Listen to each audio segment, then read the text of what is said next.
So, what's up guys, and I am sorry in advance for today's video quality and maybe potentially the voice as well because I am recording on my laptop because I'm not at home. But I still do wanna cover yesterday's trade, which was the 30th of April, I think, yes, the Thursday. And yeah, I just quickly wanna cover that. So, firstly, during Asia session, we had this huge manipulation to the upside and then a reversal, so it was a manipulation reversal. But not just that, because after we have came into London, we had a small up candle, two smaller up candles, which which wasn't the best sign. So it was inconsistent. You couldn't really guess where the market is going to go in London. But maybe because if you are looking only like this down trace and then up trace, maybe this could be a great sign for longs during London, which as you can see happened. So we have made this gap, this one, and oh yes, this opening gap. And the reason I'm also saying that it was inconsistent is because we have inversed this gap during this time, and also this one as well. And later in London, we have inversed this gap and we have respected this gap. But on ES, we didn't even have these gaps, the bullish gaps, but we did have the bearish ones, and both of them got inversed on ES during London session. And yeah, as you can see, during London we had this huge manipulation, basically all the way. These were just up candles, and we have inversed both of the gaps on ES and one of them on Nasdaq, and we started respecting the other one. And with the same move, we have made this huge hourly SMT divergence, which was for me obvious longs, also this manipulation, long, sorry, shorts, and this obvious manipulation as well, which for me look like it's going to be shorts. But only maybe the smaller thing is that on the 4 hour and also the hourly, I think. Let's see. Yeah, on the hourly as well, we were still in a bullish trend, but it looked like that it was about to break structure, as you can see right here. And this was the open, yeah. So we came down to this on ES, and we swapped both of the lows, the London lows and the Asia lows on Nasdaq. So for me, it looked like it's going to be short, which was basically for the first hour into market open.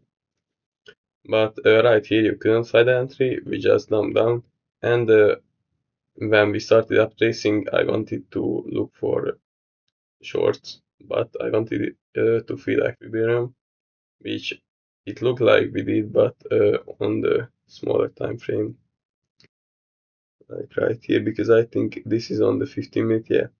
On the 5 minute, equilibrium was right up there, which we couldn't catch, but on the 15 minute, where are we? Yeah, on the 15 minute, we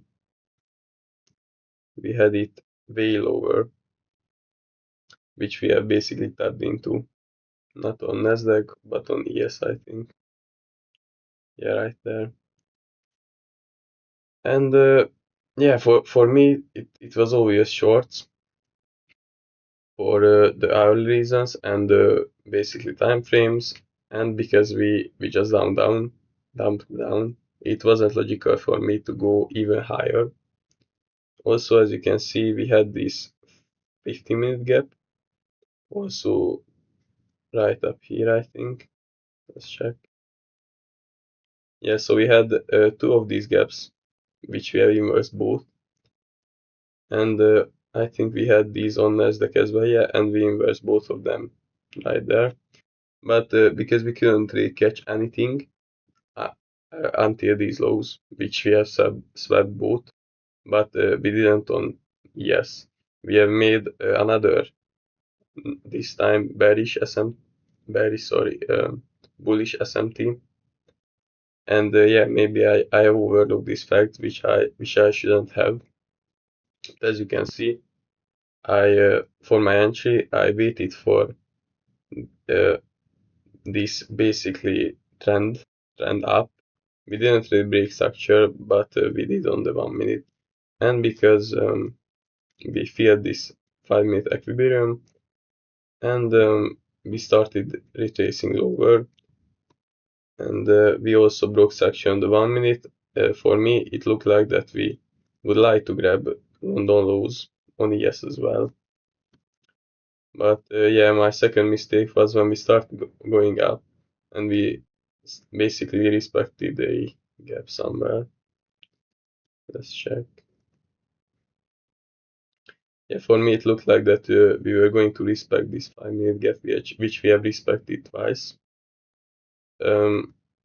I took a reinforcement trade, which wasn't a good idea during this time, as you can see. But yeah, later that the market was just going straight up, which is not logical at all. Today was pretty shit. I mean, I am bamboozled by this price action, and I would have never guessed this. But I made some mistakes. For example, I should not overlook the fact that we were still in a uptrend on the hourly and the 4 hour as well. Even though it looked like that we were going to break structure, we were still in uptrend, so I shouldn't overlook that. And we also made this 15-minute bullish SMT, which is a very very strong confluence of mine. So yeah, these two things I overlooked, and yeah, I shouldn't have traded because the day you could tell that it was a shitty price action. So yeah, I should have just left it there. And yeah, this mistake made me lose like a bunch of money. I don't know how much. I will just write it in the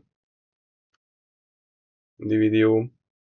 But yeah, next time I shouldn't trade when there's price action like this, and maybe wait for this actual fill of this equilibrium, because I didn't want to wait, and basically I think I wanted to make like a quick bread. And yeah, I overlooked the fact that we had the potential to go even higher because we were in a uptrend on the higher time frames. So yeah, today was a yesterday was a pretty shitty day because I am recording this on the Friday, and this was Thursday. But yeah, I will make another video today of my today's trade, and we'll see if I can recover these losses, or I'm not going to trade probably. If we keep on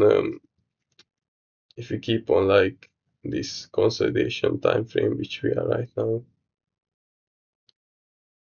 Yeah, so today isn't looking good as well, but we'll see. So yeah, this was yesterday's trade, and I'm not quite happy with this outcome, but we'll see how it turns out. Okay, see you guys.